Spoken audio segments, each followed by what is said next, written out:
name is Professor Silvanus Okeke.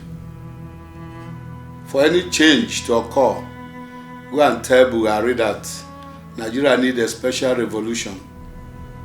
Nigeria needs a revolution, but since we cannot do it like Egypt and most of the North African countries, we can still carry out a revolution without killing anybody, without anybody dying.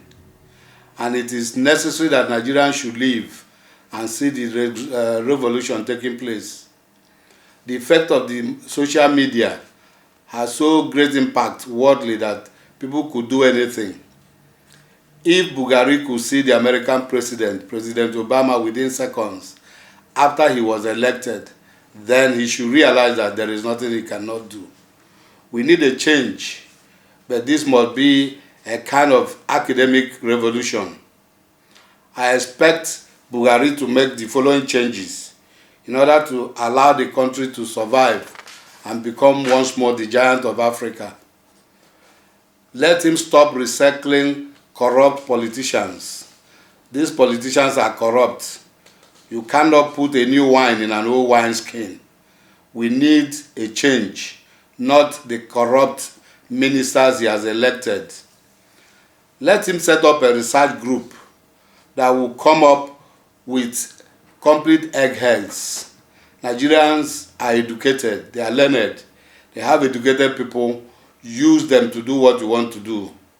Let these research groups search all around the world through the social media, and they will be able to come up with 500 PhD holders in America and all around the world.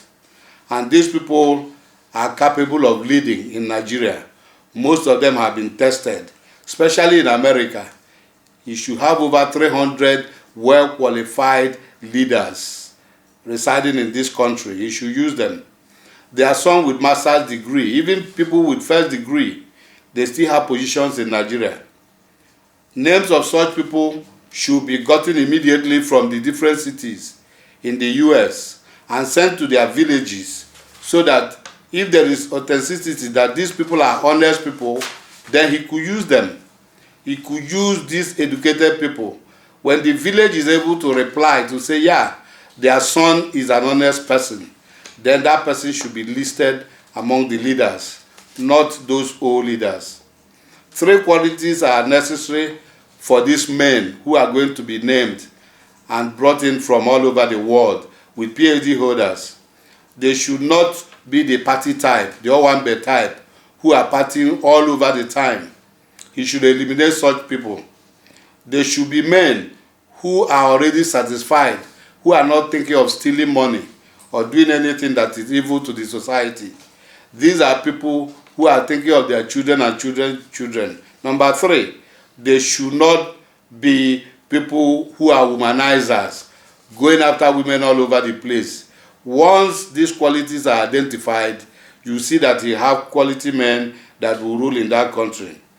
This thing could be sorted out within 3 weeks. It doesn't need a lifetime to identify people who are educated and use them. Remove the people who are recycled. All of them from one to the last are all corrupt men. He should remove them.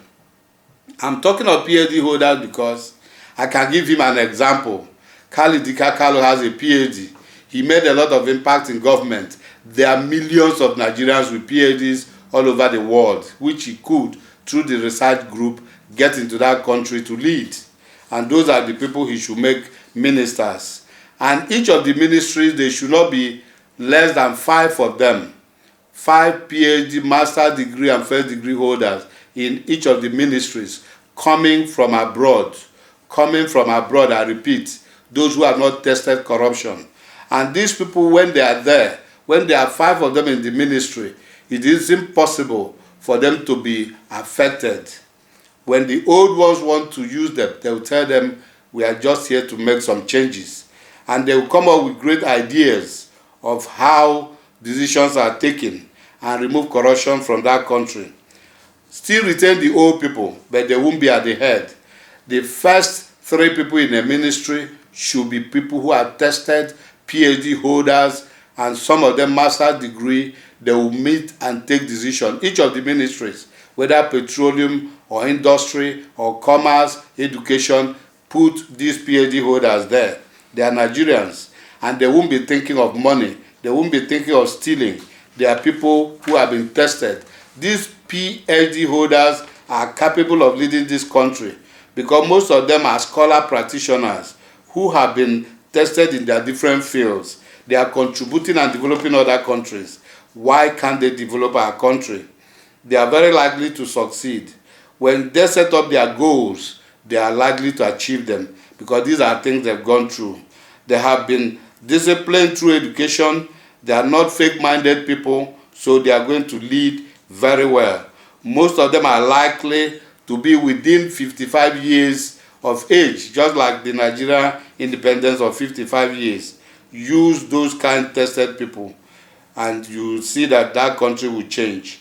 They are matured men. They are not radicals. They are leaders. Use them. Most of them are unlikely to think of stealing money belonging to the people and dumping them in foreign lands. Once these people are positioned, they know what to do.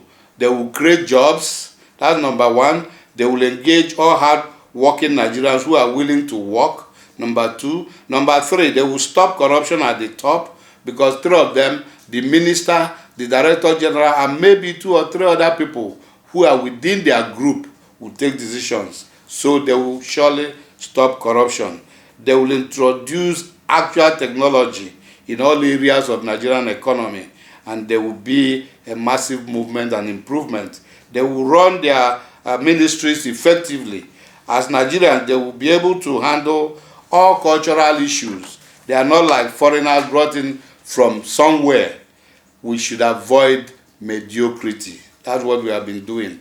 Buhari should not run that country with mediocres, 419ers, corrupt men and women, kidnappers, evil men and women. Those are not the people who should run our country. Our children should be remembered. There is nothing utopian in what I'm trying to advocate. I'm saying people are educated with a lot of knowledge. Use them to run the country. We should be thinking of what legacy we are leaving for our children and our children's children. Those living today will soon die and pass away. So what legacy are we leaving for Nigerian children? If you have the patience to listen to this note, then start thinking about it. It's not utopian. It's something we can effectively achieve. The different governors should do the same. Get PhD holders, master's degree holders from outside the country, recall them. Use their villages to identify how genuine they are. Once their villages say they are good people, use them to run that country. Remove these mediocres, remove the 419ers, remove the kidnappers and those that are running the government, and that country will improve. There are things we could do so that Nigeria will not be a failed nation, so that Nigeria will be the giant of Africa once more. Thank you.